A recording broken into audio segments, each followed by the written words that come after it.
شروع اللہ کے نام سے جو بڑا مہربان اور نہایت رحم کرنے والا ہے۔ یاد رکھیں، اس سے کوئی فرق نہیں پڑتا کہ آپ کی زندگی میں کچھ بھی ہوتا ہے، اگر یہ آپ کو اللہ کی طرف متوجہ کرتا ہے تو یہ ایک نعمت ہے۔ چاہے اللہ آپ کو مضبوط کرنے کے لیے آپ کا امتحان لے رہا ہو یا آپ سے کیے گئے کسی گناہ کے لیے آپ کو جواب دہ ہوں، جواب ایک ہی ہے کہ اللہ کی طرف رجوع کریں اور اس سے مدد مانگیں اور رہنمائی مانگیں۔ اس کو محسوس کرو جس نے تمہیں احساس دیا، اس سے محبت کرو جس نے تمہیں تمہارا دل دیا۔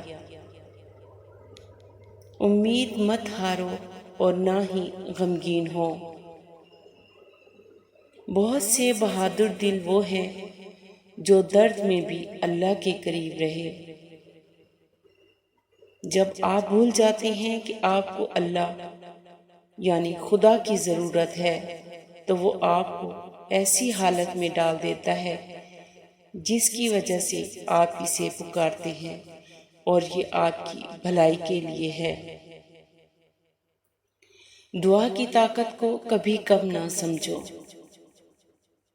دنیا کی زندگی مختصر ہے، لہٰذا اللہ کی طرف رجوع کرو اس سے پہلے کہ تم اللہ کی طرف لوٹ جاؤ۔ دوسروں کو جتنی جلدی آپ اللہ سے معافی کی توقع رکھتے ہیں اسے معاف کر دیں۔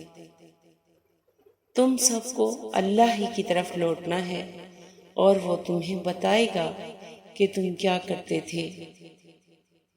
جو اللہ سے ڈرتا ہے اللہ اس کے لیے ہر مشکل سے نکلنے کا راستہ نکال دیتا ہے اور اسے ایسی جگہوں سے رزق دیتا ہے جس کا وہ تصور بھی نہیں کر سکتا تھا۔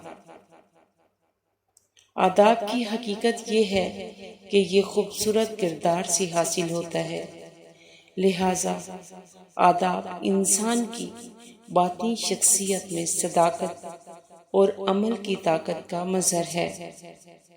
دعا ہے اللہ پاک سے کہ اللہ پاک ہم سب کو نیک اعمال کی توفیق عطا فرمائے، آمین ثم آمین۔ ویڈیو اچھی لگی تو چینل کو لائک اور سبسکرائب کریں تاکہ اس طرح کی معلوماتی ویڈیو آپ کو بر وقت ملتی رہیں۔ شکریہ۔